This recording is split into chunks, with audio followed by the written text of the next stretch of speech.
പ്രിയ പ്രേക്ഷകരെ, തദ്ദേശ സ്വയംഭരണ സ്ഥാപന തെരഞ്ഞെടുപ്പുമായി ബന്ധപ്പെട്ട വിശകലന പരിപാടിയായ വാർ ഓൺ വോട്ടിലേക്ക് സ്വാഗതം. തദ്ദേശ സ്വയംഭരണ സ്ഥാപന തെരഞ്ഞെടുപ്പിലെ വോട്ടെടുപ്പ് ഡിസംബർ 9 നടക്കാനിരിക്കുകയാണ്. വളരെയേറെ രാഷ്ട്രീയ പ്രാധാന്യമുള്ള ഒരു തെരഞ്ഞെടുപ്പാണ് ഇത്. ഒപ്പം തന്നെ നാടിൻ്റെ വികസനവുമായി ബന്ധപ്പെട്ട കാഴ്ചപ്പാടുകളിലും പ്രസക്തമാണ് ഈ തെരഞ്ഞെടുപ്പ്. അതുകൊണ്ട് തന്നെ തെരഞ്ഞെടുപ്പിനുമായി ബന്ധപ്പെട്ട ഒട്ടേറെ ഘടകങ്ങൾ നമുക്ക് വിലയിരുത്തേണ്ടതുണ്ട്. എല്ലാ ഘടകങ്ങളും ഈ ചുരുങ്ങിയ സമയത്തിനുള്ളിൽ നമുക്ക് വിലയിരുത്തുക അസാധ്യമാണ്. അതുകൊണ്ട് തന്നെ പ്രധാനമായും ജനങ്ങളെ ബാധിക്കുന്ന വിഷയങ്ങൾ, അതിൽ രാഷ്ട്രീയ പാർട്ടികളുടെ കാഴ്ചപ്പാടുകൾ തൃപ്തികരമായിരുന്നോ എന്നത് അടക്കമുള്ള കാര്യങ്ങൾ, വോട്ടിംഗ് നില അടക്കമുള്ള കാര്യങ്ങൾ നമുക്ക് ചർച്ച ചെയ്യാം. എന്നോടൊപ്പം ഉള്ളത് തെരഞ്ഞെടുപ്പ് വിശകലന രംഗത്തെ വിദഗ്ധനും സ്വതന്ത്ര മാധ്യമ പ്രവർത്തകനും കായംകുളം സ്വദേശിയുമായ ഇർഷാദാണ്. ഇർഷാദിനെ പരിപാടിയിലേക്ക് സ്വാഗതം ചെയ്യുന്നു. ഇർഷാദെ, നമ്മൾ ഒരു തെരഞ്ഞെടുപ്പിൻ്റെ പടിവാതിക്കൽ വീണ്ടും എത്തിയിരിക്കുന്നു. മുൻപ് ഈ തെരഞ്ഞെടുപ്പ്, തദ്ദേശ സ്വയംഭരണ സ്ഥാപന തെരഞ്ഞെടുപ്പ് നടന്നത് 2020-ലാണ്, അതായത് കോവിഡ് കഴിഞ്ഞ് തൊട്ട് പിന്നാലെ. പിന്നെ ഇപ്പോൾ നടക്കുകയാണ്. ഇത് കഴിഞ്ഞാൽ നമ്മൾ അടുത്ത മറ്റൊരു തെരഞ്ഞെടുപ്പിലേക്ക് പോകാൻ പോകുന്നു, നിയമസഭാ തെരഞ്ഞെടുപ്പ്. ഈ കഴിഞ്ഞ, അതായത് 2024 നമ്മൾ ലോക്സഭാ തെരഞ്ഞെടുപ്പ് നേരിട്ടിരുന്നു. ഏതായാലും അതുകൊണ്ടൊക്കെ തന്നെ വളരെ രാഷ്ട്രീയമായി വളരെ പ്രാധാന്യമുള്ള ഒരു തെരഞ്ഞെടുപ്പാണിത്. നാടിൻ്റെ വികസന കാഴ്ചപ്പാടിലും പ്രാധാന്യമുള്ള തെരഞ്ഞെടുപ്പാണിത്.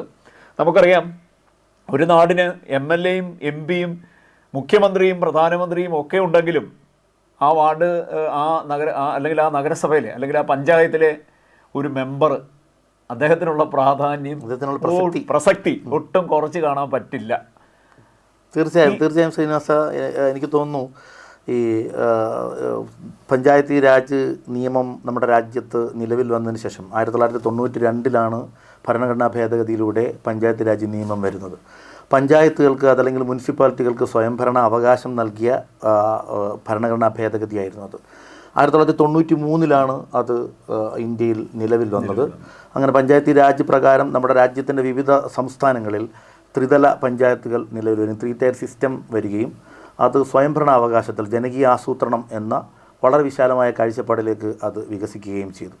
അതിനുശേഷം ഏതാണ്ട് 30 വർഷം പിന്നിട്ടിരിക്കുന്നു. ശ്രീനിവാസൻ പറഞ്ഞതുപോലെ തീർച്ചയായിട്ടും നമ്മൾക്ക് ഒരു ആഴത്തിലുള്ള വിശകലന സാധ്യതകളുള്ള ഒന്നാണ് അത്. നമുക്കറിയാം, കേരളത്തിൽ, ഇന്ത്യയിലെമ്പാടും എന്നതുപോലെ കേരളത്തിലും തെരഞ്ഞെടുപ്പിൽ പഞ്ചായത്ത് അതല്ലെങ്കിൽ ഈ ത്രിതല പഞ്ചായത്ത് നിലവിൽ വന്നതിന് ശേഷം, സ്വയംഭരണാവകാശം വന്നതിന് ശേഷം സംവരണം കൂടി വരികയുണ്ടായി. അത് സ്ത്രീകൾക്ക് പ്രത്യേകമായ സംവരണം കൂടി വരികയുണ്ടായി. അതിലേറ്റവും സന്തോഷകരമായൊരു വാർത്ത നമുക്ക് ഈ അടുത്ത ദിവസങ്ങളിൽ നമുക്ക് കേൾക്കാൻ കഴിഞ്ഞത്, ഏതാണ്ട് 52.5% കേരളത്തിൽ മത്സരാർത്ഥികളായിട്ടുള്ളത് വനിതകളാണ് എന്നുള്ളതാണ്. ആദ്യകാലത്ത് 50% സംവരണം ഏർപ്പെടുത്തിയപ്പോൾ സ്ത്രീകളെ മത്സരരംഗത്തേക്ക് കൊണ്ടുവരാൻ പ്രയാസപ്പെടുകയും പലപ്പോഴും സ്ഥാനാർത്ഥികളായിരുന്ന അതല്ലെങ്കിൽ നേരത്തെ പങ്കുവഹിച്ചിരുന്ന മെമ്പർമാരുടെ, കൗൺസിലർമാരുടെയൊക്കെ ഭാര്യമാരെയോ ഒക്കെ നിർബന്ധപൂർവ്വം വിളിച്ച് അരങ്ങിലേക്ക് കൊണ്ടുവരികയാണ് ചെയ്തിരുന്നത്. എന്നാൽ ഇപ്പോൾ പുരുഷന്മാരെക്കാൾ കൂടുതൽ മത്സരാർത്ഥികൾ, 52.5% ആളുകൾ, സ്ത്രീകൾ മത്സരരംഗത്തേക്ക് വന്നിരിക്കുന്നു. സ്ത്രീകൾ കൂടുതൽ ശാക്തീകരിക്കപ്പെട്ടിരിക്കുന്നു. ആദ്യ പാദത്തിലുണ്ടായിരുന്നത് പോലെയല്ല നിലവിൽ ഈ മത്സരരംഗത്തേക്ക് വന്നിരിക്കുന്നത് എന്ന സന്തോഷകരമായ, തീർച്ചയായിട്ടും അത് ഒരു ലിംഗ അവകാശത്തിൻ്റെ ഘട്ടത്തിൽ അത് വളരെ പ്രസക്തമാണ്, കൂടുതൽ ഗ്ലോറിഫൈ ചെയ്യപ്പെട്ടിരിക്കുന്നു. പക്ഷേ അതിലൊരു വെല്ലുവിളിയാണ് മുന്നണികൾക്ക്. കാര്യം ഈ സ്ഥാനാർത്ഥികളെ കിട്ടാനുള്ള ഒരു വലിയ ബുദ്ധിമുട്ട്. അതിനെ മറികടന്നു എന്നാണ് തോന്നുന്നത്. ഭിന്നമായി അതിനെ മറികടന്നു എന്നാണ് തോന്നുന്നത്. ആദ്യ പാദത്തിലുണ്ടായിരുന്നതിനേക്കാൾ ഒരുപാട് സ്ത്രീകൾ ശാക്തീകരിക്കപ്പെടുകയും രംഗത്തേക്ക്, ഇപ്പോൾ നമുക്കറിയാം, തിരുവനന്തപുരം നഗരസഭയുടെ മേയറായിട്ട്, തിരുവനന്തപുരം കോർപ്പറേഷൻ്റെ മേയറായിട്ട് വന്നത് 23 വയസ്സ് മാത്രം പ്രായമുണ്ടായിരുന്ന ഒരു പെൺകുട്ടിയായിരുന്നു. സംസ്ഥാനത്തിന് പല കോർപ്പറേഷനുകളും നഗരസഭകളുടെയും ഭരണസാരഥ്യം ഇപ്പോൾ വനിതകൾ വഹിച്ചുകൊണ്ടിരിക്കുന്നുണ്ട്. അവർ വളരെ സജീവമായി തന്നെ രംഗത്ത് വന്നിരിക്കുന്നു. അപ്പോൾ ഒരു 30 വർഷം പിന്നിട്ടപ്പോൾ ആദ്യകാലത്തുണ്ടായിരുന്ന ബാലാരിഷ്ടതകൾ പിന്നിട്ടു എന്ന് തന്നെയാണ് നമുക്ക് പറയാൻ പറ്റുന്നത്. അപ്പോൾ പൊതുപ്രവർത്തന രംഗത്തേക്ക് ഇതുവരെ പൊതുപ്രവർത്തന രംഗത്ത് പരിചയമില്ലാത്ത കുറേ ആൾക്കാരും കൂടെ തെരഞ്ഞെടുപ്പിലൂടെ പൊതുപ്രവർത്തന രംഗത്തേക്ക് വരികയാണ്. അവർ വലിയൊരു ഭാരിച്ച ഉത്തരവാദിത്തമാണ്. നമ്മൾ ഈ പറഞ്ഞ പോലെ അതേസമയം നമ്മൾ വിശകലനം ചെയ്യേണ്ട ഒന്ന്, ഈ 30 വർഷം പിന്നിടുമ്പോൾ സ്വയംഭരണാവകാശത്തിൽ ഈ നഗരസഭകളും പഞ്ചായത്തുകളൊക്കെ എത്രമാത്രം മുന്നോട്ട് പോയി, അല്ലെങ്കിൽ ജനകീയ ആസൂത്രണം, ജനങ്ങളുടെ തന്നെ ഇച്ഛയും അവരുടെ അഭിലാഷങ്ങളും തന്നെയാണോ ഈ നഗരസഭകളും അതുപോലെ തന്നെ പഞ്ചായത്തുകളും ഒക്കെ ഏറ്റെടുത്ത് നടപ്പിലാക്കുന്നത്, അതൊക്കെ സഫലമാകുന്നുണ്ടോ? പിന്നെ ഈ പ്രയോറിറ്റി നിശ്ചയിക്കുന്നതിൽ അതൊരു വലിയ ഘടകമാണ്. ഇപ്പം ഈ തെരഞ്ഞെടുപ്പിലും അത് ഇപ്പം പഞ്ചായത്തിൽ വർഷാവർഷം മാർച്ച് അടുക്കുമ്പോൾ ഒരു ബജറ്റ് അവതരിപ്പിക്കും, കുറേ ഫണ്ട് അലോക്കേറ്റ് ചെയ്യും, പിന്നെ അല്ലാത്ത കുറേ ഫണ്ടുകൾ കിട്ടുന്നുണ്ട്. പക്ഷേ ഇതിന് എത്രമാത്രം പ്രയോറിറ്റി നിശ്ചയിച്ച് ഏതൊക്കെ മേഖലയിൽ, അതായത് ആ നാടിന് വേണ്ട മേഖലയിൽ ചെലവഴിക്കുന്നോ എന്നത്, അത് ഇപ്പം ജനങ്ങൾ പോലും അത് വിശകലനം ചെയ്യുന്നുണ്ട്. അത് നിങ്ങൾ ബജറ്റിൽ അത് പറഞ്ഞിട്ട് ഇത് പ്രാവർത്തിക്കാൻ പാടില്ല. ഇപ്പം പ്രധാനമായിട്ട് അത് വരുന്ന ഗ്രാമീണ റോഡുകളുടെ കാര്യത്തിലാണ്. പല ഗ്രാമപഞ്ചായത്തുകളും വളരെയേറെ വികസിച്ചു എന്നൊക്കെ പറയുമ്പോഴും ഗ്രാമീണ റോഡുകളുടെ അവസ്ഥ വളരെ ദയനീയമാണ്. നഗരസഭയും ഒട്ടും മോശമല്ല. പല നഗരസഭയുടെ ഇപ്പം നമ്മളുടെ പരിധിയിൽ നമുക്ക് വിശകലനത്തിൻ്റെ ഒരു ചുറ്റളവിൽ വരുന്ന കായംകുളം നഗരസഭ പ്രധാനമായിട്ടും, കായംകുളം നഗരസഭയിലെയും പല റോഡുകളും ഇപ്പോഴും ഇടുങ്ങിയ റോഡുകളാണ്. തീർച്ചയായിട്ടും. അതുപോലെ തന്നെ മാവേലിക്കര, നമ്മളുടെ ഒരു റീച്ച് ഏരിയ എന്ന നിലയ്ക്ക് കായംകുളത്തെയും അതുപോലെ തന്നെ മാവേലിക്കരയെയും ഹരിപ്പാടിനെയും ചുറ്റുവട്ടത്തുള്ള പഞ്ചായത്തുകളെയും ഒക്കെയാണ് ഇവിടെ വിശകലന വിധേയമാക്കുന്നത് എന്നാണ് സൂചിപ്പിച്ചത്. നേരത്തെ തന്നെ സൂചിപ്പിച്ചു, ഈ ഒരു പഞ്ചായത്ത് മെമ്പർ അതല്ലെങ്കിൽ ഒരു നഗരസഭാ കൗൺസിലർ എന്ന് പറഞ്ഞാൽ എത്രമാത്രം പ്രധാനപ്പെട്ടതാണ് അവർക്ക് ഒരു നാടിനെ സംബന്ധിച്ചിടത്തോളം എന്നതിനെ സംബന്ധിച്ച് ആമുഖത്തിൽ ശ്രീനിവാസ് സൂചിപ്പിച്ചു. ഇതിൽ ഏറ്റവും പ്രധാനപ്പെട്ട അവർക്ക് നൽകുന്ന ഒരു അവകാശം എന്നത് നമ്മൾ മനസ്സിലാക്കണം. ഭരണഘടനാപരമായ അവകാശത്തിൽ ഒരു പഞ്ചായത്ത് മെമ്പർ എന്ന് പറയുന്നത്, നിങ്ങൾക്കൊരു നിയമസഭാ സാമാജികനെ നിങ്ങൾക്ക് പുറത്താക്കാം, ഒരു പാർലമെൻറ്റ് മെമ്പറെ വേണമെങ്കിൽ പുറത്താക്കാം. പക്ഷേ ഒരു നഗരസഭാ കൗൺസിലറെയോ ഒരു പഞ്ചായത്ത് മെമ്പറെയോ പുറത്താക്കാൻ കഴിയില്ല. അത് പുറത്താക്കണം എന്നുണ്ടെങ്കിൽ ഓംബുഡ്സ്മാൻ വലിയ അധികാര പരിധിയില്ല, മുഴുവൻ നഗരസഭാ കൗൺസിലർമാരെയും വലിയൊരു പ്രോസസ്സിൻ്റെ ഭാഗമാണ്. അപ്പോൾ അത്രയും വലിയ അവകാശം അവർ പ്രോട്ടോകോൾ അനുസരിച്ച് ഒരു പരിപാടിയിലെത്തുമ്പോൾ ജനപ്രതിനിധി എന്ന നിലയ്ക്ക് കളക്ടറേക്കാൾ മുകളിലാണ്. തീർച്ചയായിട്ടും. അപ്പോൾ അത്രമാത്രം അധികാരം ഉള്ള, അത്രമാത്രം എന്താ പറയുക, പ്രസക്തനായ ഒരാളാണ് ഒരു പഞ്ചായത്ത് മെമ്പർ അതല്ലെങ്കിൽ ഒരു മുനിസിപ്പൽ കൗൺസിലർ എന്ന് പറയുന്നത്. അപ്പോൾ അത് പുതുതായിട്ടൊക്കെ കടന്നു വരുന്ന മെമ്പർമാരും കൗൺസിലർമാരും തീർച്ചയായിട്ടും അവർക്കുള്ള ആ പദവിയെ സംബന്ധിച്ചുള്ള ബോധ്യം കൂടി ഉണ്ടായിരിക്കണം എന്ന് ആണ് നമുക്ക്. അതിനുള്ള ട്രെയിനിങ് ഒക്കെ കിലയും മറ്റും കൊടുക്കുന്നുണ്ടെങ്കിൽ അതുകൂടിയാണ് സൂചിപ്പിക്കാനുള്ളത്. ഏതായിരുന്നാലും നമ്മൾ എനിക്ക് തോന്നുന്നു നമ്മുടെ നഗരത്തിലേക്ക് വരുമ്പോൾ, തെരഞ്ഞെടുപ്പുമായി ബന്ധപ്പെട്ട നഗരത്തിലേക്ക് വരുമ്പോഴുള്ള കാര്യങ്ങളെക്കുറിച്ച് നമുക്ക് ചർച്ചയിലേക്ക് പോകാൻ തോന്നുന്നു. പ്രധാനമായും നമ്മൾ കായംകുളം നഗരസഭ 45 വാർഡായിട്ടുണ്ട്. ഇപ്പോൾ 44 വാർഡായിരുന്നു. ഈ പറഞ്ഞ പോലെ മണ്ഡല പുനർനിർണ്ണയം വന്നതോടുകൂടി ഒരു വാർഡ് കൂടി, അതായത് ആലപ്പുഴ ജില്ലയിലെ തന്നെ ഏറ്റവും പ്രധാനപ്പെട്ട ഒരു നഗരസഭയാണ് കായംകുളം. ഒപ്പം തന്നെ വളരെ ചരിത്രമുള്ള ഒരു നഗരസഭ, വളരെ ചരിത്രമുള്ള, വളരെ പ്രഗത്ഭമതികളായിട്ടുള്ള ആൾക്കാർ, വളരെ നാടിനോട് വളരെ എന്താ പറയണ്ടേ, അവരുടെ ഒരു പ്രതിബദ്ധത തെളിയിച്ച സമർപ്പിതരായ വമ്പന്മാർ ഇരുന്ന ഒരു നഗരസഭയാണ്. ഒപ്പം വിവാദങ്ങൾക്ക് ഒരു പഞ്ഞമില്ലാത്ത ഒരു നഗരസഭ കൂടിയാണ് കായംകുളം നഗരസഭ. എങ്ങനെ കാണുന്നു ഈ കായംകുളം നഗരസഭയുടെ മൊത്തത്തിലുള്ള ആ ഒരു കായംകുളം നഗരസഭയുടെ ഒരു വളർച്ച, കായംകുളം നഗരത്തിൻ്റെ ഒരു വളർച്ച എങ്ങനെ കാണുന്നു? കായംകുളം നഗരത്തെക്കുറിച്ച് പതിവായി തന്നെ ആളുകൾ സ്വാഭാവികമായി സൂചിപ്പിക്കാറുള്ള ഒരു കാര്യമാണ്, ഒരു 50 വർഷം മുമ്പ് കായംകുളത്ത് ജീവിച്ച ഒരാൾ വേറെ എവിടെയെങ്കിലും പോയി മടങ്ങി വരുമ്പോൾ വഴിതെറ്റാതെ വീട്ടിൽ ചെല്ലാൻ പറ്റും എന്നാണ് തമാശയ്ക്ക് പറഞ്ഞ ഒരു സംഭവമാണ്. എന്ന് വെച്ചാൽ ഒരു പ്രത്യേകമായൊരു മാറ്റവും സംഭവിക്കാത്ത സാധാരണഗതിയിൽ പോയിക്കൊണ്ടിരിക്കുന്ന ഒരു നഗരം എന്ന നിലയ്ക്കാണ് കായംകുളത്തെക്കുറിച്ച് പറയാറുള്ളത്. എന്ന് പറഞ്ഞാൽ സ്വാഭാവികമായിട്ടും കോൺക്രീറ്റ് കെട്ടിടങ്ങളുടെ ഒരു വലിയ വളർച്ചയോ വലിയൊരു പുരോഗതിയോ ഇപ്പോഴും പ്രാപിക്കാതെ പോകുന്നു എന്ന നിലയ്ക്കാണ് അങ്ങനെ ഒരു സറ്റയറായി പറയുന്നത്. അതേസമയം കായംകുളത്തെക്കുറിച്ച് ഒരുപാട് ആക്ഷേപങ്ങൾ വരാറുണ്ട്. കായംകുളം നഗരസഭയെക്കുറിച്ചാണ് അത് ഗുരുതരമായ ആക്ഷേപങ്ങൾ ഉന്നയിക്കാറുള്ളത്. രാഷ്ട്രീയാധിപ്രസരത്തെക്കുറിച്ച് പറയാറുണ്ട്. അവിടെ സെക്രട്ടറിമാർ എപ്പോഴും മാറിപ്പോയിക്കൊണ്ടിരിക്കുന്നതിനെക്കുറിച്ച് പറയാറുണ്ട്. അഴിമതിയെക്കുറിച്ച്, അഴിമതി ഒരു തുടർക്കഥയായി പൊയ്ക്കൊണ്ടിരിക്കുന്നതിനെക്കുറിച്ച് പറയാറുണ്ട്. നഗര വളർച്ചയെ സംബന്ധിച്ചിടത്തോളം നഗരത്തിൻ്റെ ഒരു സാധ്യത അത് ഉപയോഗപ്പെടുത്താൻ കഴിയാത്ത ഒരു വലിയ വിശാലമായ ഒരു മേഖലയെ റെപ്രസെൻ്റ് ചെയ്യുന്ന ഒരു നഗരമാണ് യഥാർത്ഥത്തിൽ കായംകുളം എന്ന് പറയുന്നത്. അത്രയും വിശാലമായ ഒരു ഏരിയയെ ഉൾക്കൊള്ളാനോ അതിനെ ഉൾക്കൊണ്ടുകൊണ്ട് വികസിക്കാനോ യഥാർത്ഥത്തിൽ കായംകുളത്തിൻ്റെ പരിസര ദേശങ്ങളെ പോലെ കായംകുളത്തിന് കഴിയുന്നില്ല എന്നത് ഒരു വാസ്തവമാണ്. അത് ഒരു പക്ഷേ കാഴ്ചപ്പാടില്ലാത്ത, ഉത്തരവാദിത്വത്തോടു കൂടി കാര്യങ്ങൾ നിർവഹിക്കാത്ത കെടുകാര്യസ്ഥമായ ഒരു സംവിധാനത്തിൻ്റെ പ്രശ്നം തന്നെയാണ് എന്നാണ്.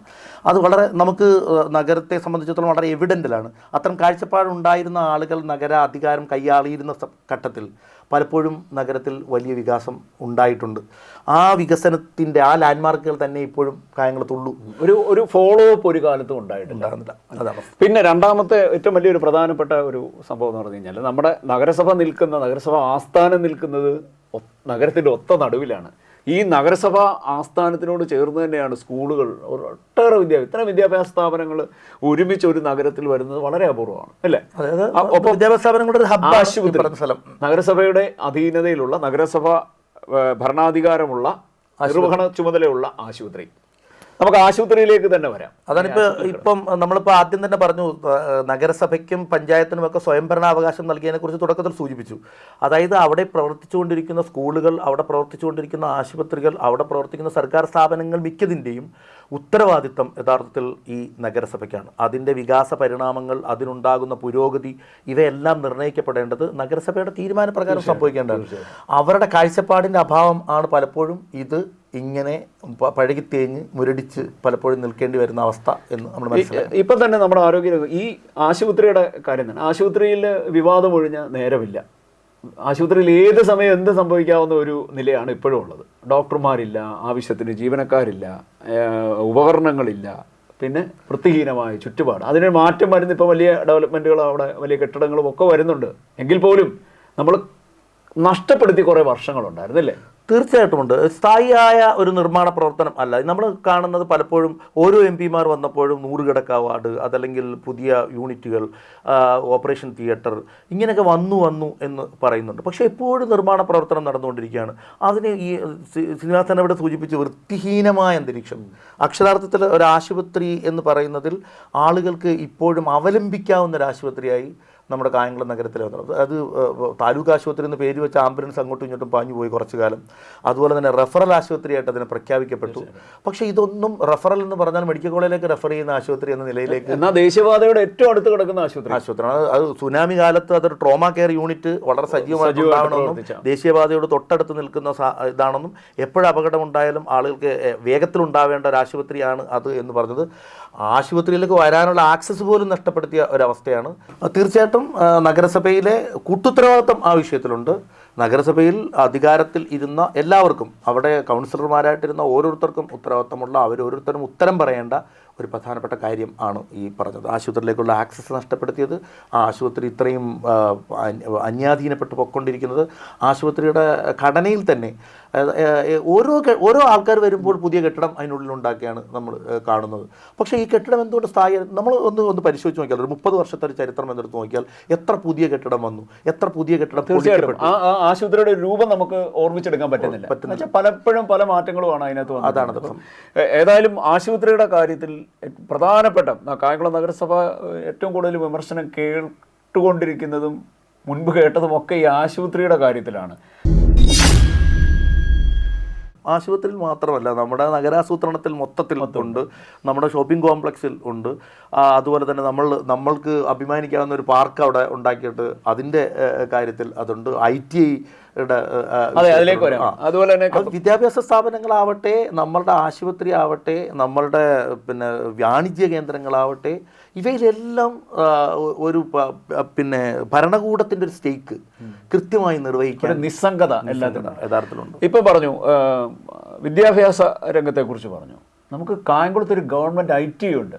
പക്ഷേ ഇപ്പോഴും അത് വാടക കെട്ടിടത്തിലാണ് പ്രവർത്തിക്കുന്നത്. അതിനൊരു സ്ഥലം കണ്ടെത്തി ചില പ്രോസസ്സുകളൊക്കെ നടന്നിട്ടുണ്ട്, ചില സാങ്കേതിക തടസ്സങ്ങളൊക്കെ ശരിയാണെങ്കിൽ പോലും അതിനിപ്പോഴും ആയിട്ടില്ല ഒരു സ്ഥലം അതിന് വന്നില്ല. അതുകൊണ്ട് തന്നെ സ്റ്റേഡിയം കായംകുളത്തെ കായിക പ്രേമികൾക്കും യുവാക്കൾക്കും എന്താ കളിച്ചുല്ലസിക്കാനോ അല്ലെങ്കിൽ വിനോദ കേന്ദ്രമില്ല, ഒരു വിനോദ കേന്ദ്രം.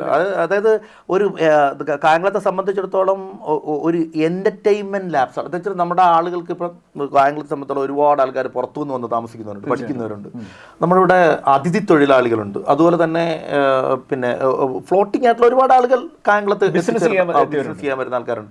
ഇവരെ സംബന്ധിച്ചിടത്തോളം ഒരു ഏതെങ്കിലും തരത്തിലുള്ള ഒരു റിക്രിയേഷൻ, ഒരു എൻ്റർടൈൻമെൻറ്റ്, അതിനുള്ളൊരു സ്ഥലം കായംകുളത്തില്ല. അവർക്ക് പോയിരിക്കാൻ അവർക്കൊരു പൊതുസ്ഥലമില്ല. ആളുകൾക്ക് പൊതുസ്ഥലം ഇല്ലാത്ത ഒരു സ്ഥലമാണ് യഥാർത്ഥത്തിൽ കായംകുളം എന്ന് പറയുന്നത്. ഈ സിനിമാ തിയേറ്ററുകൾ ഇല്ലാത്ത ഒരു പ്രശ്നം ഉണ്ടായിരുന്നു, അതൊരു പരിധി വരെ പരിഹരിച്ച് വരുന്നു. സർക്കാരിന്റെ ഒരു തിയേറ്റർ വരുന്നു, പിന്നെ ഒരു തിയേറ്റർ സ്വകാര്യ തിയേറ്റർ ഉണ്ട്. നമ്മുടെ നഗരത്തെ സംബന്ധിച്ചുള്ള ഒരു നീണ്ട കാലം ആണ്. അതൊരു സമയബന്ധിതമായി പൂർത്തിയാക്കുക, ആ സമയബന്ധിതമായി അത്തരം ഒരു ടാർഗറ്റ് അച്ചീവ് ചെയ്യുക, ഇതൊന്നും നമ്മുടെ നഗരസഭയുടെ കൺസേൺ അല്ല എന്നിടത്താണ് ഉള്ളത് എന്നാണ് പറഞ്ഞത്. എല്ലാ ഇപ്പോൾ പിന്നെ ഒരു യാത്ര ചെയ്യുന്ന ഒരാളെ സംബന്ധിച്ചോളം അയാൾക്കൊരു പിന്നെ എന്താ പറയുക, ഒരു ശൗചാലയം, ബസ് കാത്ത് ഇരിക്കുന്ന ഒരു കേന്ദ്രമില്ല, ഒരു പൊതു ശൗചാലയമില്ല. ശൗചാലയത്തിനൊക്കെ പ്രശ്നം പറയുകയാണെങ്കിൽ അത് അർജന്റ് നീഡായിട്ടുള്ള കാര്യമാണ്. മനുഷ്യനെ സംബന്ധിച്ചോളം ഒരുപാട് മനുഷ്യർ വരുന്ന, വനിതകൾ വരുന്ന ഈ ടോയ്ലറ്റുകൾ 3-4 ഉണ്ടായിരുന്നു, അത് പ്രവർത്തനരഹിതമായി. പിന്നെ നഗരസഭയുടെ സ്ഥലങ്ങളിൽ പബ്ലിക് കംഫർട്ട് സ്റ്റേഷനുകൾ പണ്ടുണ്ടായിരുന്നു, അത് ഒന്നും പ്രവർത്തിക്കുന്നില്ല, അതൊക്കെ പോയി. ഇത് യഥാർത്ഥത്തിൽ എനിക്ക് തോന്നുന്നു ഇത് കണ്ടുകൊണ്ടിരിക്കുന്ന കൗൺസിലർമാരാവട്ടെ, ജനങ്ങളാവട്ടെ, ജനപ്രതിനിധികളാവട്ടെ, അവർ ഓരോരുത്തരും മനസ്സിലാക്കേണ്ട ഒരു കാര്യം, ഇതൊക്കെ കായംകുളത്തിൻ്റെ അടിസ്ഥാന ആവശ്യങ്ങളാണ്. ഇത് പ്രേക്ഷകർക്ക് വേണ്ടി കൂടിയാണ് ഞങ്ങൾ പങ്കുവയ്ക്കുന്നത് എന്ന് പറയാം. അതുപോലെ തന്നെ രാത്രിയിൽ കായംകുളം ഈ റോഡ് ആക്സസും ട്രെയിൻ ആക്സസും ഒക്കെ കൂടുതലുള്ള സ്ഥലമാണ്. കേരളത്തിലെ തന്നെ പ്രധാനപ്പെട്ട ഒരു റെയിൽവേ ജംഗ്ഷൻ കായംകുളമാണ്. പിന്നെ KSRTC ബസ്സിൻ്റെ ഒരു പ്രധാനപ്പെട്ട കേന്ദ്രമാണ്. ഒത്തിരി ബസ്സുകൾ, അന്യസംസ്ഥാന ബസ്സുകളടക്കം ഓപ്പറേറ്റ് ചെയ്യുന്നുണ്ട്. അപ്പോൾ ഇതെല്ലാം ഉണ്ട്. പ്രൈവറ്റ് ബസ്സുകളുടെയും ഒരു കേന്ദ്രമാണ്. മൊത്തത്തിൽ കേരളത്തിൽ ഈ ഇത്തരം കാര്യങ്ങളിൽ കേരളത്തിൽ വളരെ സിഗ്നിഫിക്കൻ്റായിട്ട് നിൽക്കുന്ന ഒരു പട്ടണമാണ് നമ്മുടെ. പക്ഷേ രാത്രി കാലത്ത് ഒരാൾ കായംകുളത്ത് വന്നിറങ്ങിയാൽ, ഒരു സ്ത്രീ വന്നിറങ്ങിയാൽ, അവർക്ക് പോയി ഒന്ന് റെസ്റ്റ് എടുക്കാനോ അല്ലെങ്കിൽ അങ്ങനെ ഒരു സംവിധാനം ഇല്ല. ഒരു സ്ത്രീ സൗഹൃദമായ ഒരു അന്തരീക്ഷം തന്നെ ഇല്ല. അതുപോലെ തന്നെ ഒരു ടോയ്ലറ്റ് ഇല്ല. അവർക്ക് താമസിക്കാനൊരു, അവർക്ക് വന്നു കഴിഞ്ഞാൽ ഒരു മുറിയെടുക്കാൻ പോകാൻ പറ്റുന്ന തരത്തിൽ അല്ലെങ്കിൽ അതിനൊരു സൗകര്യം നമുക്കില്ല. നമ്മുടെ വനിതകൾ തന്നെ നമ്മുടെ നഗരസഭയുടെ ചെയർപേഴ്സൺ ആയിട്ടുണ്ട്. ഏതായാലും ഈ കാര്യങ്ങളൊക്കെ വരണം, അതിനു വേണ്ടിയിട്ടാണ് ഈ പറയുന്നത്. ഇനിയും വരുന്ന നഗരസഭ ഭരണകൂടം ഈ കാര്യങ്ങളൊക്കെ ശ്രദ്ധിക്കണം. ഇത് നമ്മൾ ഈ വിശകലന പരിപാടിയിൽ ഈ അവതരിപ്പിക്കുന്ന വിഷയങ്ങളെല്ലാം ജനങ്ങളിൽ നിന്ന് ശേഖരിച്ച വിഷയങ്ങളാണ്, അതുകൂടെ പറയട്ടെ. ഇത് നഗരത്തെ സംബന്ധിച്ച കുറച്ച് പരിദേവനങ്ങൾ ഞങ്ങൾ പറയുകയാണ് എന്ന് ധരിക്കരുത്. നഗരത്തിന്റെ അനിവാര്യമായ ആവശ്യങ്ങളാണ് ഇവയൊക്കെ. ഇതൊക്കെ ശ്രദ്ധിക്കുക. ഇതൊക്കെ വരുന്ന ഭരണകൂടങ്ങൾ ശ്രദ്ധിക്കേണ്ട ചില വസ്തുതകളാണ്. ജനങ്ങളിൽ നിന്ന് നമുക്ക് കിട്ടിയ ഔട്ട്പുട്ട് അനുസരിച്ച് നമ്മൾ പറയുന്നതാണ്. ഇതൊക്കെ ഇല്ല എന്ന് പറയുന്നതിൻ്റെ അകത്ത് യഥാർത്ഥത്തിൽ ഭരിച്ചുകൊണ്ടിരുന്ന ഭരണകക്ഷിയെ മാത്രം ആരോപിക്കാൻ പറ്റുന്ന ഒന്നല്ല. യഥാർത്ഥത്തിൽ ഞാൻ നേരത്തെ സൂചിപ്പിച്ചു, തദ്ദേശ സ്വയംഭരണ സ്ഥാപനങ്ങളെ സംബന്ധിച്ചുള്ള ഒരു സ്വയംഭരണ സ്ഥാപനമാണ്.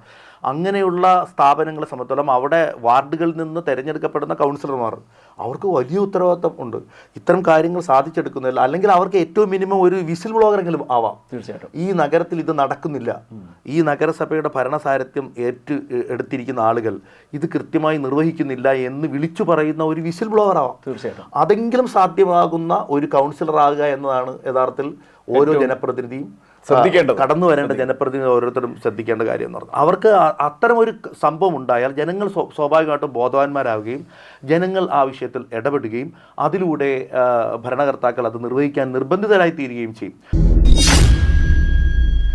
ഏറ്റവും വലിയ അനാസ്ഥയുടെ എന്താ പറയുക, ഒരു സ്മാരകമായി പറയാൻ പറ്റുന്ന ഒന്നാണ് നമ്മുടെ ദേശീയപാതാ നിർമ്മാണം എന്ന് പറയുന്നത്. തീർച്ചയായിട്ടും അതിലേക്ക് വരാം.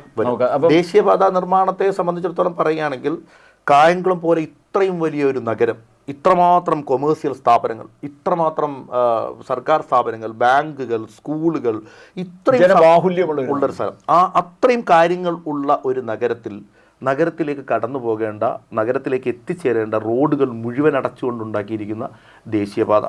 ഈ ദേശീയപാതയ്ക്ക് ഒരു അടിപ്പാത, അതല്ലെങ്കിൽ ഒരു എലിവേറ്റഡ് ഹൈവേ, ഒരു പില്ലർ എലിവേറ്റഡ് ഹൈവേ ഉണ്ടാവണം എന്ന ആഗ്രഹം പോലും, അത്തരം ഒരു ആവശ്യം പോലും മുന്നോട്ട് വെക്കാൻ യഥാർത്ഥത്തിൽ അത് ക്രിയാത്മകമായി സാധിച്ചെടുക്കുവാൻ കായംകുളം നഗരസഭയ്ക്ക് സാധിച്ചിട്ടില്ല എന്നതാണ് വാസ്തവം. അത് എല്ലാവരും കുറ്റക്കാരാണ്. അതിൽ എല്ലാവരും യഥാർത്ഥത്തിൽ കുറ്റക്കാരാണ് നടന്നത്. ഈ നഗരം യഥാർത്ഥത്തിൽ വരാൻ പോകുന്ന തലമുറ ശപിക്കുന്ന ഒരു കാര്യം ആയി അത് മാറും. കാര്യം വെച്ചാൽ നഗരത്തെ അക്ഷരത്തിൽ രണ്ടായിട്ട് മുറിക്കപ്പെട്ടിരിക്കുന്നു എന്നാണ്. മാത്രമല്ല നഗരസഭയെ സംബന്ധിച്ചിടത്തോളം നഗരസഭയ്ക്ക് കേന്ദ്ര വിഹിതങ്ങളോ അതല്ലെങ്കിൽ സംസ്ഥാന വിഹിതങ്ങളോ ആയി കിട്ടുന്ന പദ്ധതി ഫണ്ടുകളെ പോലെ തന്നെ ഏറ്റവും പ്രധാനപ്പെട്ട ഒന്നാണ് പ്രാദേശിക തനത് ഫണ്ടുകൾ, അവിടെ നിന്ന് തിരിച്ചെടുക്കപ്പെടുന്ന ഫണ്ടുകൾ എന്ന് പറയുന്നത്. ഈ പ്രാദേശികമായി കണ്ടെത്തേണ്ട ഫണ്ടിൽ ഏറ്റവും കൂടുതൽ ഫണ്ട് ലഭ്യമായിക്കൊണ്ടിരുന്ന ഒരു സ്ഥലമാണ് ദേശീയപാതയ്ക്ക് ഇരുവശത്തുണ്ടായിരുന്ന ഇല്ലാതായിരിക്കുകയാണ്. പിന്നെ വേറൊരു കാര്യം കൂടെ ഉണ്ട്. മറ്റ് മറ്റ് സ്ഥലം ഇപ്പൊ തീരദേശ മേഖലയെ കായംകുളമായിട്ട് ബന്ധിപ്പിക്കുന്ന ഒരു പ്രധാന ജംഗ്ഷൻ പോയിന്റ് ആണ്. ആ ജംഗ്ഷൻ പോയിന്റിൽ നമ്മളിനിയും കായംകുളത്തേക്ക് വരണമെങ്കിൽ ചുറ്റിത്തിരിഞ്ഞ് വളഞ്ഞ് വലിയ പ്രയാസകരമാണ്. നേരത്തെ സുനാമിയുടെ കാര്യം പറഞ്ഞു. സുനാമിയെ സംബന്ധിച്ചിടത്തോളം അന്ന് അവിടുത്തെ ആളുകളെ അതിവേഗത്തിൽ എത്തിക്കാൻ കഴിഞ്ഞ ഒരു സ്ഥലം ആണ് കായംകുളത്തെ ആശുപത്രി. ഈ ആശുപത്രിയിലേക്ക് കായംകുളത്തേക്ക് എത്തണമെങ്കിൽ ഇനി ആറാട്ടുപുഴയിൽ നിന്നോ അതല്ലെങ്കിൽ തീരദേശത്ത് നിന്നോ കായംകുളം ഗവൺമെൻറ് ആശുപത്രിയിലേക്ക് എത്തണമെങ്കിൽ ഇനി അസാധ്യമാണ്. അതിന് ഇനി മറ്റൊരു സ്ഥലത്തേക്ക് പോകുന്നതിനെ കുറിച്ചായിരിക്കണം അവർ ആലോചിക്കാൻ. അപ്പോൾ ആ നിലയ്ക്ക് ഈ റോഡ് മുറിക്കപ്പെട്ടപ്പോൾ ഇനി അതിനേക്കാൾ ഭീകരമായി വരാൻ പോകുന്നത് ഈ റോഡിൻ്റെ ഇരുവശവും വന്നിരിക്കുന്ന സർവീസ് റോഡുകളാണ്. അതൊരു ദുരന്തമായി. സർവീസ് റോഡുകളെല്ലാം വീതി കുറവാണ്. അതെല്ലാം ഒരു ദുരന്തമായി മാറാൻ പോകുകയല്ല. ഇത് നഗരത്തിൽ ഇപ്പം തന്നെ ഗതാഗതക്കുരുക്ക് ഏറെയാണ്. അതെ, ഒന്നാമത്തെ കാര്യം, നഗരത്തിൽ ഒരു കൃത്യമായ ഗതാഗത പ്ലാൻ ഇല്ല. പലപ്പോഴും പല രീതിയിലൊക്കെ കിടക്കുകയാണ്. ഈ പല വഴികളിലോട്ട് തിരിയുക, എടുക്കുക, അങ്ങനെയൊക്കെ ഉള്ള ഒരു സംവിധാനത്തിലാണ്. അപ്പോൾ ഈ മറ്റ് മേഖലകളിൽ നിന്ന് വന്ന ഒരാൾക്ക് നഗരത്തിലേക്ക് വരണമെങ്കിൽ ഈ സർവീസ് റോഡിൽ വലിയ ബ്ലോക്ക് ആകും. ഈ സർവീസ് റോഡിൽ നിന്ന് രക്ഷപ്പെട്ട് വരണം. അതെ, അപ്പോഴത്തേക്ക് ഇപ്പുറത്തേക്ക് സർവീസ് റോഡിൽ നിന്ന് രക്ഷപ്പെട്ട് വരണം. അത് വൺ വേ ആണെന്നാണ് പറയുന്നത്. വൺ വേ ആണെന്നാണ്. ആ വൺ വേ കൂടിയാണ് പ്രധാന റോഡിലേക്ക് പ്രവേശിക്കേണ്ടി. ഏറ്റവും കൃത്യമായ, നമുക്കിതൊരു കൃത്യമായി ജനങ്ങളെ ബോധ്യപ്പെടുത്താൻ കഴിഞ്ഞിട്ടില്ല എന്നുള്ളൊരു വലിയ വസ്തുതയാണ്. ഇതെങ്ങനെ ഇതുണ്ടാകും, എങ്ങനെ വരും, ഇപ്പോഴും വളരെ വളരെ അജ്ഞതയിലാണ്. അതെ, തീർച്ചയായിട്ടും ശ്രീനിവാസൻ പറഞ്ഞ വളരെ പ്രധാനപ്പെട്ട ഒരു കാര്യമാണ് പറഞ്ഞത്. അതായത് ഇത്തരം ബോധ്യങ്ങൾ ആളുകൾക്ക് ഉണ്ടാക്കി കൊടുക്കുന്നതിൽ നിർണായക പങ്ക് വഹിക്കേണ്ടത് നമ്മുടെ ജനപ്രതിനിധികളാണ്. ജനപ്രതിനിധികൾ ആയിട്ടുള്ള നമ്മളുടെ നഗരസഭ കൗൺസിലർമാരോ നഗരസഭയുടെ ഉത്തരവാദിത്വം ഭരണസാരഥ്യം വഹിച്ചവരോ അതുപോലെ തന്നെ നമ്മുടെ എംപിക്കും MLA-ക്കും ഒക്കെ നിർണായക പങ്കുള്ള ഒരു കാര്യമായിരുന്നു. അത് യഥാസമയം ജനങ്ങളെ ബോധ്യപ്പെടുത്തുന്നതിൽ വരാൻ പോകുന്ന നിർമ്മാണ പ്രവർത്തനം ആർക്ക് വേണ്ടിയാണ് ഈ വികസനം നമ്മൾ ആലോചിക്കേണ്ടത്. ആർക്ക് വേണ്ടിയാണ് ഈ വികസനം? ഈ വികസനത്തിൻ്റെ ഗുണഭോക്താക്കളാകേണ്ടവർ മുഴുവൻ പുറത്താക്കപ്പെടുന്ന ഒരു സംഗതിയാണ് ഇതിലൂടെ സംഭവിക്കുന്നത്. അതുപോലെ തന്നെയാണ് നമ്മളുടെ ജലനിർഗമന മാർഗം തടഞ്ഞത് എന്ന് പറയുന്നത്. ഹൈവേ ഉണ്ടായപ്പോൾ സംഭവിച്ച ഏറ്റവും വലിയ ദുരന്തം എന്ന് പറയുന്നത് വാട്ടർ മാനേജ്മെൻറ്റ് എന്ന് പറയുന്നതാണ്. മഴ വന്നു കഴിഞ്ഞാൽ അവിടെ കൂടി ഉണ്ടായിരുന്ന വിശാലമായ ഓടകൾ, റോഡിൻ്റെ ഇരുവശത്തും ഉണ്ടായിരുന്ന വിശാലമായ ഓടകൾ മുഴുവൻ അടച്ചിട്ട് ഹൈവേയുടെ മാത്രം ആക്സസ് ഉള്ള ഓടകളാണ് അവർ നിർമ്മിച്ചിട്ടുള്ളത്. അപ്പോൾ സ്വാഭാവികമായിട്ടും ഇരുവശത്തും ഗുരുതരമായ വെള്ളക്കെട്ടുകൾ ഉണ്ടായിരിക്കുന്നു. ഇവയൊക്കെ നഗരസഭയുടെ കൺസേൺ അല്ല എന്നതാണ് ഏറ്റവും വിചിത്രമായ കാര്യം. കൺസേൺ ആയില്ല. അത് വലിയ തമാശയായിട്ടാണ് നമുക്ക് തോന്നുന്നത്. ഒരു നഗരത്തെ സംബന്ധിച്ചിടത്തോളം ആ നഗരത്തിലുണ്ടായ വലിയ നിർമ്മാണ പ്രവർത്തനം ആ നഗരത്തിലെ നഗരവാസികൾക്കുണ്ടാക്കിയിരിക്കുന്ന ഗുരുതരം. നമ്മൾ മനസ്സിലാക്കേണ്ടത് പഞ്ചായത്തിൽ അടയ്ക്കേണ്ട നികുതിയല്ല നഗരത്തിലെ ഒരു നഗരവാസി അടയ്ക്കേണ്ടി വരും. അവൻ്റെ ഫോൺ ബില്ല് വ്യത്യാസമാണ്, അവൻ്റെ കറണ്ട് ചാർജ് വ്യത്യാസമാണ്, അതുപോലെ തന്നെ ഇതെല്ലാം വ്യത്യസ്തമാണ്. അപ്പോൾ അത് നഗരം നൽകുന്ന ആക്സസുകൾ, നഗരം പ്രൊവൈഡ് ചെയ്യുന്ന സൗകര്യങ്ങൾക്കാണ് അത്രയും വലിയ ടാക്സ് നികുതി അവൻ അടയ്ക്കേണ്ടി വരുന്നത്. സ്വാഭാവികമായും അവന് സൗകര്യങ്ങൾ ഉണ്ടാക്കി കൊടുക്കേണ്ട ഉത്തരവാദിത്വം യഥാർത്ഥത്തിൽ നഗരസഭയ്ക്കുണ്ട്. ഇനി മറ്റു വിഷയങ്ങളിലേക്ക് വന്നാൽ, നമ്മുടെ ഒരു വാണിജ്യ നഗരമാണ് കായംകുളം. വാണിജ്യ നഗരമാണ്. പക്ഷേ കായംകുളത്ത് ഒരു സസ്യ മാർക്കറ്റിലൊരു ഷോപ്പിംഗ് കോംപ്ലക്സ് ഉണ്ട്. പൂർണ്ണമായും പ്രവർത്തനം തുടങ്ങിയിട്ടില്ല. പിന്നെ രണ്ടാമത്തെ കാര്യം, നമ്മുടെ നഗരത്തിലെ ഈ കൺജഷൻ, അതിനൊരു പ്രധാനപ്പെട്ട ഒരു ഇതെന്ന് പറഞ്ഞാൽ ഈ തെരുവ് കയ്യേറിയുള്ള വലിയ ഈ കയ്യേറിയുള്ള വ്യാപാരം. ഈ വ്യാപാരികൾ അവർ കൃത്യമായിട്ട് പിന്നെ ഈ വ്യാപാരം നടത്തി വലിയ ലാഭമൊന്നും എടുക്കാതെ നിൽക്കുന്ന സാധാരണക്കാരാണ്. പക്ഷേ അവരെ പുനരധിവസിപ്പിക്കാനൊരു സംവിധാനം നമുക്ക് വന്നിട്ടില്ല. അതോടൊപ്പം തന്നെ നമ്മുടെ നഗരത്തിൻ്റെ പ്രധാന ആവശ്യമാണ് ഒരു സെൻട്രൽ പ്രൈവറ്റ് ബസ് സ്റ്റേഷൻ. അതിപ്പോഴും വിവാദത്തിൽ കുരുങ്ങിക്കിടക്കുകയാണ്. എന്താണ് അതിലുള്ള കാഴ്ച? അതായത് എനിക്ക് തോന്നുന്നു പ്രശ്നങ്ങളുടെ അടരുകളായിട്ട് ഇങ്ങനെ നഗരത്തിൻ്റെ പ്രശ്നങ്ങൾ ഇങ്ങനെ വരികയാണ് ഇപ്പോൾ നമ്മൾ കാണുന്നത്. ഒരുപാട് പ്രശ്നങ്ങൾ യഥാർത്ഥത്തിൽ നഗരത്തെക്കുറിച്ച്. പ്രൈവറ്റ് ബസ് സ്റ്റാൻഡിൻ്റെ കാര്യം പറഞ്ഞു, വാണിജ്യ കേന്ദ്രത്തിൻ്റെ കാര്യം പറഞ്ഞു, കൺട്രോൾ ചെയ്യാത്ത തരത്തിൽ വഴിയോര കച്ചവടങ്ങളുടെ കാര്യം പറഞ്ഞു.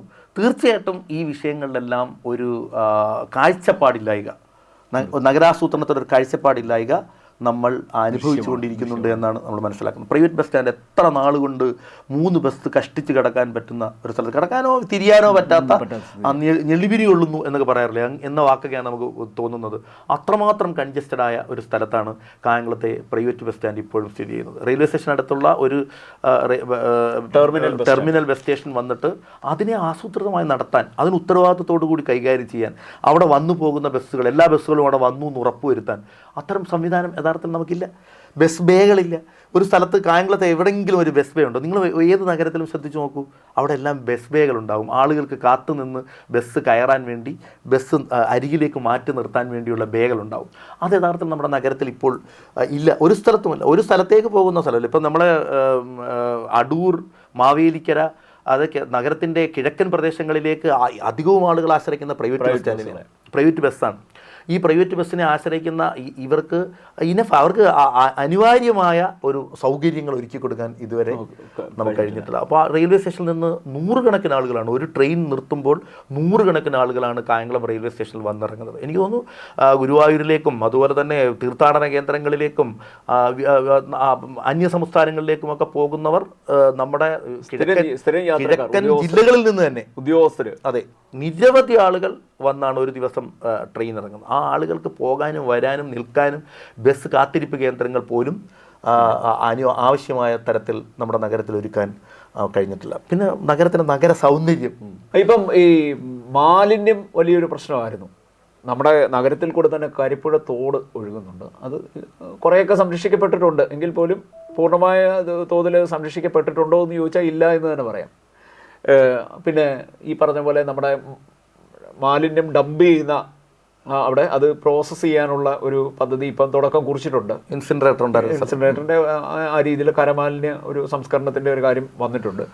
ഒരുപക്ഷെ നമുക്ക് മാലിന്യ നീക്കം മെച്ചപ്പെട്ടിട്ടുണ്ട്. ഇനി ഹരിത കർമ്മസേന ഒക്കെ വന്നതോടെ ആ രീതിയിൽ അത് വലിയ പേരായിരുന്നു, കായംകുളത്തിന് വലിയ ചീത്ത പേരായിരുന്നു ഈ മാലിന്യത്തിന്റെ പ്രശ്നം. അത് പക്ഷേ ഇപ്പം കുറച്ച് കൺട്രോൾഡ് ആയിട്ടുണ്ട്. ഇപ്പൊ ഒരുപാട് പരിദേവനങ്ങൾക്കിടയിൽ നമുക്ക് പോസിറ്റീവായിട്ട് തോന്നുന്ന കാര്യമാണ് മാലിന്യ പ്രശ്നത്തെ ഒരു പരിധിവരെ നിയന്ത്രിക്കാൻ കഴിഞ്ഞിട്ടുണ്ട്. പിന്നെ ഈ നഗരത്തിലെ പ്രധാനപ്പെട്ട റോഡുകൾ കുറച്ച് ഒരു ബ്യൂട്ടിഫൈ ചെയ്തിട്ടുണ്ട്, കുറച്ച് ചെടിയൊക്കെ വെച്ച് കുറേ ഭംഗിയാക്കിയിട്ടുണ്ട്. പക്ഷേ അവിടെ പോലും പലയിടത്തും വെള്ളം നിൽക്കുന്നുണ്ട്, വെള്ളക്കെട്ട് ഉണ്ടാക്കുന്നുണ്ട്. ക്ഷമിക്കണം, മഴ എന്നാൽ വെള്ളക്കെട്ട് ഉണ്ടാകുന്നുണ്ട് പല സ്ഥലങ്ങളിലും. വെള്ളം, അതായത് ഒഴുക്ക്, ഈ ഓടകളുടെ ഒരു പ്രശ്നമുണ്ട്. പക്ഷേ അത് ഒരു പരിധി വരെ പരിഹരിക്കാൻ ഈ നഗരസഭയ്ക്ക് കഴിഞ്ഞിട്ടുണ്ട്. അത് കാര്യം വെച്ചാൽ ഈ നഗരം പൂർണ്ണമായി മുങ്ങുന്ന ഒരു സ്ഥിതി പണ്ടുണ്ടായിരുന്നു. ഇപ്പം അങ്ങനെയില്ല, കൃത്യമായിട്ട് ഇത് നീക്കം ചെയ്യുന്നൊക്കെ ഉണ്ട്. അത് വളരെ പ്രതിഷേധവും ഈ പറഞ്ഞ പോലെ മാധ്യമ വാർത്തകളൊക്കെ വന്നതിന് വളരെ. പിന്നെ ഈ മാലിന്യവുമായിട്ട് ബന്ധപ്പെട്ടാണ് ഏറ്റവും കൂടുതൽ വിവാദങ്ങളും ഉണ്ട്. ഇപ്പം അടുത്തിടയ്ക്ക് നമ്മുടെ കക്കൂസ് മാലിന്യ സംസ്കരണ പ്ലാന്റുമായി ബന്ധപ്പെട്ട് വലിയ വിവാദം ഉണ്ടായി. പക്ഷേ അത് പ്രവർത്തിച്ചു തുടങ്ങി. ഇപ്പം നമ്മുടെ നഗരത്തിലെ പലയിടത്തും അത് കാണുന്നുണ്ട്.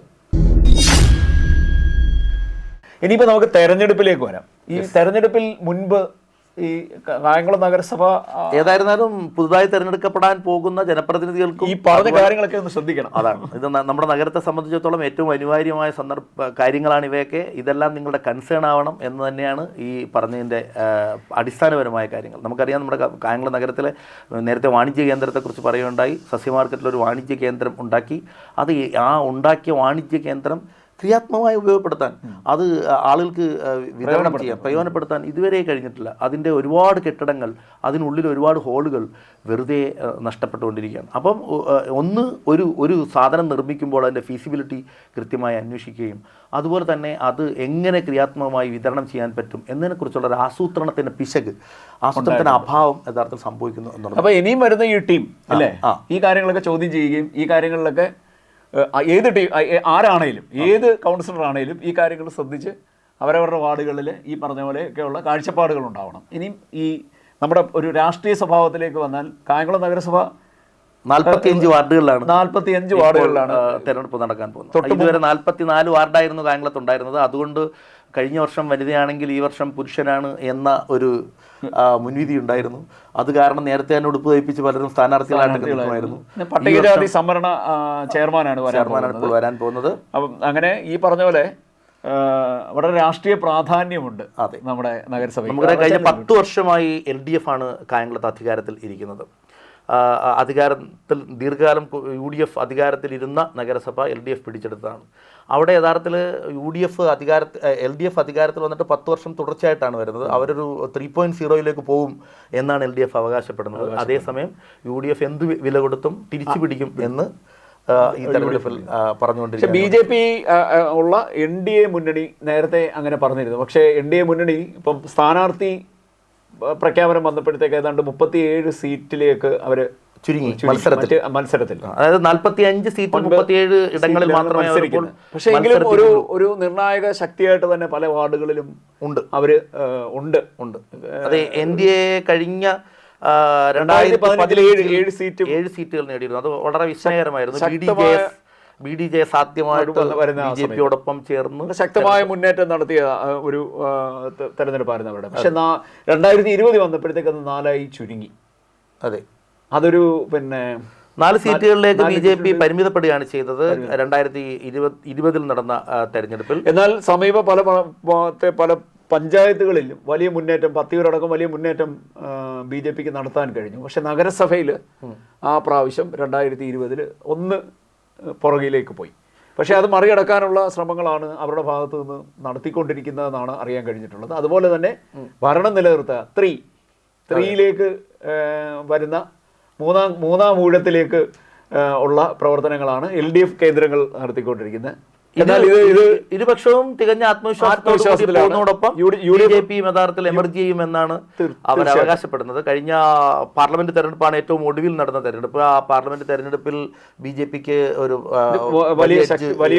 വലിയ മുന്നേറ്റം മനസ്സിലാക്കേണ്ടത് പഞ്ചായത്ത് മുനിസിപ്പൽ തെരഞ്ഞെടുപ്പ് എന്ന് പറയുന്നത് ഒരിക്കലും പാർലമെന്റ് തെരഞ്ഞെടുപ്പ് പോലെയോ നിയമസഭാ തെരഞ്ഞെടുപ്പ് പോലെയോ രാഷ്ട്രീയ കേന്ദ്രീകൃതം. അതെ, കുറച്ച് വ്യക്തിബന്ധങ്ങൾ തന്നെ നേരത്തെ തന്നെ അധികാരത്തിൽ ഇരുന്ന ആളുകൾ, അവരുടെ തുടർച്ച, ഇവയൊക്കെയാണ് പലപ്പോഴും സംഭവിക്കാറുള്ളത്. ഏതായിരുന്നാലും വളരെ ശക്തമായ ഒരു തെരഞ്ഞെടുപ്പിലേക്കാണ്, വളരെ ശക്തമായ ഒരു തെരഞ്ഞെടുപ്പാണ്. മാത്രമല്ല മത്സരം എന്ന് പറയാൻ പറ്റില്ല എങ്കിൽ പോലും പല വാർഡുകളിലും ശക്തരായ സ്വതന്ത്ര സ്ഥാനാർത്ഥികളുണ്ട്. അത് പ്രധാനപ്പെട്ട രണ്ട് മുന്നണികളെയും ഭീഷണിപ്പെടുത്താവുന്ന സ്വതന്ത്ര സ്ഥാനാർത്ഥികളുണ്ട് പലയിടത്തും. അതെ, വളരെ ശക്തമായ സ്വതന്ത്ര സ്ഥാനാർത്ഥികൾ, പല റിബലുകളും UDF-ന്റെയും റിബലുകളും പല വാർഡുകളിലും മത്സരിക്കുന്നുണ്ട്. ശക്തമായ സ്വതന്ത്ര സ്ഥാനാർത്ഥികൾ മത്സരിക്കുന്നുണ്ട്. ഇതെല്ലാം ഗതി നിർണ്ണയിക്കാൻ പോകുന്ന, കായംകുളത്തിന്റെ ഗതി നിർണ്ണയിക്കാൻ തീവാർന്ന മത്സരമായിരിക്കും. കായംകുളത്തെ കുറിച്ച് കൂടുതൽ വിശകലനങ്ങൾ നമുക്ക്, കുറച്ച് ആഴത്തിലുള്ള വിശകലനങ്ങൾ നമുക്ക് ഇനിയും ആവാം എന്ന് വിചാരിക്കുന്നു. ഓക്കെ, തീർച്ചയായിട്ടും.